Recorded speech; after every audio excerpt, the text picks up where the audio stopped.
Hi, and welcome to Software Design and Development, Lessons 10 and 11, Implementation, Documentation of a Software Solution. Here are the dot points. As always, pause if you'd like to read them, and take notes, as this is quite a long video. Documentation. It's essential that a solution is correctly documented, so it can be easily used and easily edited later.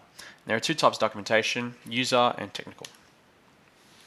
The textbook makes the distinction of online being a fairly new process. Obviously, it was written a little while ago. So most documentation these days is created either in a PDF or as a website, either locally on a CD or a file on your computer, or online hosted by the manufacturer. Both these methods are really useful because they're cheap. You don't have to print a whole lot of paper. And with the websites, if it's hosted online, then it's easily maintained by the developer as the software improves and gets changed and modified. It's important to know that any computer-based documentation is all known as online, even if it's not on the internet. Online does not have to mean on the internet. Firstly, we cover a logbook, which isn't actually covered under user or technical. It's kind of like a documentation of how a project is developed from an individual or team of developers' perspective. And there's an example there from the textbook. They're useful for tracking the performance and productivity of employees and the completion of the project. They can also highlight any issues. User documentation is created for the users of a software solution, and it includes things like user manuals, reference manuals, tutorials, installation guides, and online help. It's important to note that one piece of documentation does not only need to serve one purpose. Oftentimes it makes greater sense to combine two or more of the above in the one piece of documentation. So you might find a user manual combined with a reference manual or tutorials or whatever. You might find aspects of one applied to another. There's no really one way to do all of these, but there are many wrong ways to do them. User manuals. These are the most common form of documentation and probably the most important. They allow users to learn the features of the software. They're arranged in a number of ways. So items can be arranged in the order that they're needed. So you'd start with the basic stuff and go more complicated. They can be arranged in the order they appear in a menu or a set of menus, and they can be arranged alphabetically. If you arrange alphabetically, then you sort of look at a reference manual, and they're fairly similar. Important that user manuals contain lots and lots of instructions and lots of screenshots so that users don't get lost, and it's written in a non-technical way to make it easily accessible.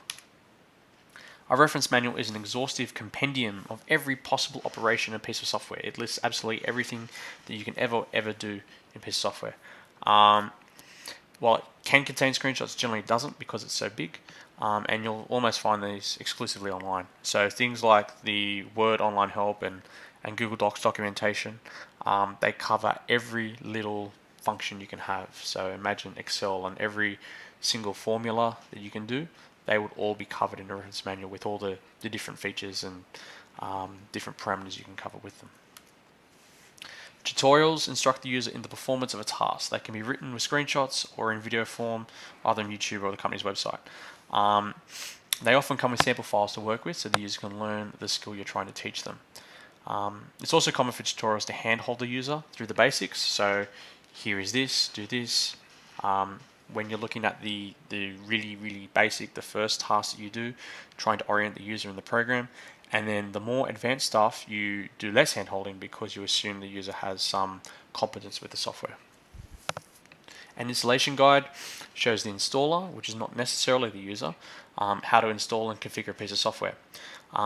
Most documentation these days isn't printed, as we said before, but this one generally is because it is small. It's not that big, a couple of pages at most, and it allows it to be more easily accessible when you actually are installing.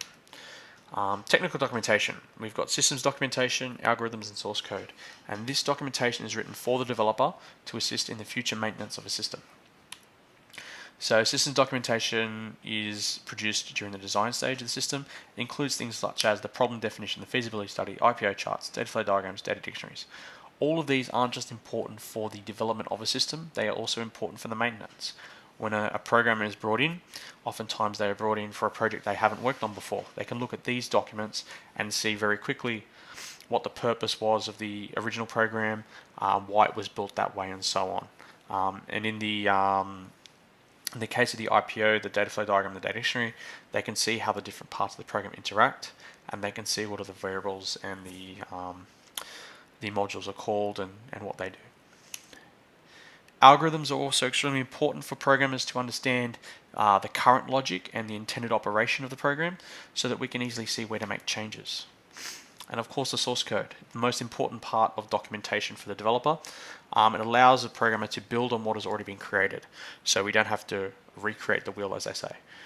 Without the source code, the program will have to build everything from scratch, and so they would either do a new development process costing a lot of time and money, or if it's a really important project, they'd reverse engineer it, which could cost even more money and take even longer than the original development.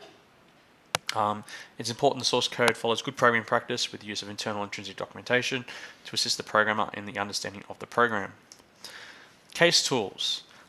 Technically, any computer program used in the creation of software is a case tool. Therefore, the most common one used in documentation would probably be Microsoft Word. However, there are specific case tools. Examples include Doxygen, Doc2Explain, and Adobe RoboHelp. And there's also many relevant social and ethical issues such as copyright, licensing, inclusivity, ergonomics, privacy, and adherence to a code of conduct.